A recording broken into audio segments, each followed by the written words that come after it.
Oil కంపెనీలు ఉద్దరకిచ్చేది ఇప్పుడు ఉద్దరకి ఇవ్వకపోవడం వల్లనే ఇలాంటి పరిస్థితి వచ్చింది. ముందుగా క్యాష్ అండ్ క్యారీ పరిస్థితి తీసుకొచ్చినందుకే పెట్రోల్ బంకులు నో స్టాక్ పెట్టాల్సిన పరిస్థితిని ఎలా చూడొచ్చు దీన్ని? అయితే అప్పుడు ఇప్పుడు కూడా డీజిల్, పెట్రోల్ కొరత లేదని ప్రభుత్వం చెప్తుంది. బహుశా అది నిజమే కావచ్చు. ఎందుకంటే మనకు గ్యాస్ కంటే ఈ ఇరాన్ నుంచి వచ్చేది పెట్రోల్, డీజిల్ మీద, క్రూడ్ పెట్రోలియం మీద మనం అంత ఆధారపడి లేము.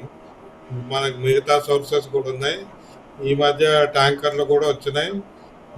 ఇరాన్ కూడా హోర్ముజ్ స్ట్రెయిట్ జలసంధి నుంచి $2 మిలియన్ కడితే ఎవరైనా తీసుకుపోవచ్చు, కేవలం అమెరికా, ఇజ్రాయెల్ తప్పితే అని వాళ్ళు ప్రకటించారు. ఆ విధంగా అరేంజ్మెంట్ కూడా జరిగింది.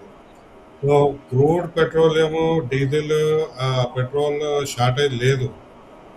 కాకపోతే ఇప్పుడు ఇది ఒక మేనేజ్మెంట్ ఇష్యూ వల్ల వచ్చింది.